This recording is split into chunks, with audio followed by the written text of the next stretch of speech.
മനസ്സിലായിട്ടും മനസ്സിലായില്ല എന്ന് അഭിനയിക്കുന്നവരെ മാറ്റാൻ വളരെ വളരെ ബുദ്ധിമുട്ടാണ്. അങ്ങനെ ഉള്ളവരിൽ നിന്നും ദൂരം പാലിക്കുന്നതാണ് നല്ലത്. വിലപിടിപ്പുള്ള സമ്മാനങ്ങളേക്കാൾ വിലപിടിപ്പുള്ളതാണ് ഒരു നല്ല വാക്ക്. സമ്മാനങ്ങൾ ഒരു നിമിഷം മാത്രമേ സന്തോഷം നൽകൂ. എന്നാൽ ഒരു നല്ല വാക്കിന് ജീവിതകാലം മുഴുവൻ സന്തോഷം നൽകാൻ കഴിയും. നമ്മുടെ സന്തോഷം നമ്മുടെ ഉത്തരവാദിത്വമാണ്. മറ്റൊരാളിൽ നിന്നും നമ്മൾ സന്തോഷം പ്രതീക്ഷിക്കുകയാണെങ്കിൽ എപ്പോഴും നിരാശരാകേണ്ടി വരും. നഷ്ടങ്ങളിൽ വെച്ച് ഏറ്റവും വലിയ നഷ്ടം സ്നേഹവും നേട്ടങ്ങളിൽ വെച്ച് ഏറ്റവും വലുത് വിശ്വാസവുമാണ്.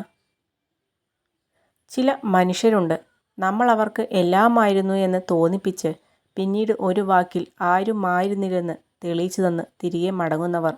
മറ്റു ചിലരുണ്ട്, നമുക്കവർ ഒന്നുമല്ലായിരുന്നിട്ട് കൂടി ചില വാക്കുകളിൽ നമ്മുടെ ഹൃദയം കീഴടക്കി ആരൊക്കെയോ ആയി മാറുന്നവർ. നമ്മുടെ വ്യക്തിത്വത്തിൻ്റെ ഏറ്റവും പ്രധാനപ്പെട്ട ഭാഗം നമ്മുടെ സംസാരമാണ്. കാരണം കാഴ്ചയ്ക്ക് ആകർഷണം മാത്രമേ ലഭിക്കൂ, എന്നാൽ സംസാരത്തിന് എക്കാലവും ഹൃദയങ്ങളെ കീഴടക്കാൻ കഴിയും. ശത്രുവിനെ വിശ്വസിക്കാം, ഉള്ളത് മുഖത്ത് നോക്കി പറയും. എന്നാൽ അടുത്തുകൂടി സ്നേഹം നടിച്ചിട്ട് നമ്മളൊന്നും മാറുമ്പോൾ മറ്റുള്ളവരോട് കുറ്റങ്ങൾ പറയുന്നവരെ സൂക്ഷിച്ചില്ലെങ്കിൽ നമ്മൾ തോറ്റുപോകും. മറ്റുള്ളവർ തെറ്റല്ല, അവർ വ്യത്യസ്തരാണെന്ന ലളിതമായ വസ്തുത മനസ്സിലാക്കിയാൽ പല ബന്ധങ്ങളെയും ചേർത്തിണക്കി കൊണ്ടുപോകാനാകും. ബന്ധങ്ങൾ ഉണ്ടാകേണ്ടത് ഹൃദയത്തിൽ നിന്നാണ്, അല്ലാതെ വാക്കുകളിൽ നിന്നല്ല. ഒരവസ്ഥയും സ്ഥിരമല്ല. ജീവിതത്തിൽ എല്ലാ വഴികളും അടഞ്ഞെന്ന് വിശ്വസിക്കുമ്പോഴും രക്ഷപ്പെടാൻ ഒരു വഴി നമ്മെ തേടി എത്താതിരിക്കില്ല. സ്നേഹിച്ച് പിരിഞ്ഞവർക്ക് ഒരിക്കലും നല്ല സുഹൃത്തുക്കളാകാൻ കഴിയില്ല. കാരണം അവർ പരസ്പരം വേദനിപ്പിച്ചവരാണ്. അവർക്ക് ശത്രുക്കളാകാനും കഴിയില്ല. കാരണം ഒരിക്കലവർ പരസ്പരം സ്നേഹിച്ചിരുന്നു. ഒരുമിച്ച് നടന്നപ്പോൾ എന്ത് നേടി എന്നതല്ല, തനിച്ച് നടന്നപ്പോൾ ഒരു പിൻവിളിക്ക് പോലും ആരുമില്ല എന്ന തിരിച്ചറിവാണ് ജീവിതം. ജീവിതത്തിൽ ഏറ്റവും കൂടുതൽ തെറ്റുകളും പരാജയവും സംഭവിച്ചവരിൽ ഭൂരിഭാഗവും മറ്റുള്ളവരെ അന്ധമായി സ്നേഹിക്കുകയും അതിലുപരി വിശ്വസിക്കുകയും ചെയ്തവരാണ്. എല്ലാ സ്നേഹബന്ധങ്ങളിലും ഒരു വിശ്വാസമുണ്ട്.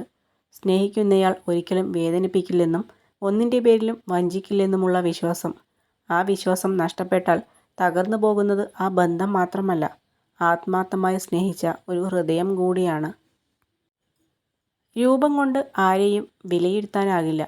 ആരുടെയും സഹായമില്ലാത്തപ്പോൾ അകറ്റി നിർത്തിയവരായിരിക്കും ചിലപ്പോൾ അപ്രതീക്ഷിത സഹായവുമായി വരുന്നത്.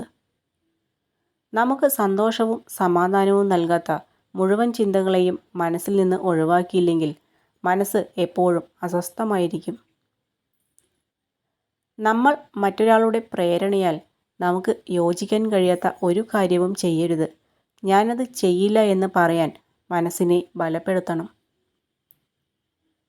നമ്മുടെ ജീവിതത്തിൽ നമ്മൾ നമ്മളോട് ചെയ്യുന്ന ഏറ്റവും വലിയ തെറ്റ് നമ്മളെ മനസ്സിലാക്കാൻ കഴിയാത്ത ആളുകൾക്ക് വേണ്ടി നമ്മുടെ സ്നേഹം, സമയം, കണ്ണീർ എന്നിവ ചിലവഴിക്കുന്നു എന്നുള്ളതാണ്. സ്നേഹബന്ധങ്ങൾ ഒരിക്കലും സ്വാഭാവികമായി നശിക്കുന്നില്ല. ഈഗോ, മനോഭാവം, അജ്ഞത എന്നിവയാൽ കൊല്ലപ്പെടുകയാണ് ചെയ്യുന്നത്. സംസാരം എന്നത് ബന്ധങ്ങളുടെ ഹൃദയസ്പന്ദനമാണ്. എപ്പോൾ അത് ഇല്ലാതാകുന്നുവോ അപ്പോൾ മുതൽ ബന്ധങ്ങളുടെ ശക്തിയും കുറയുന്നു.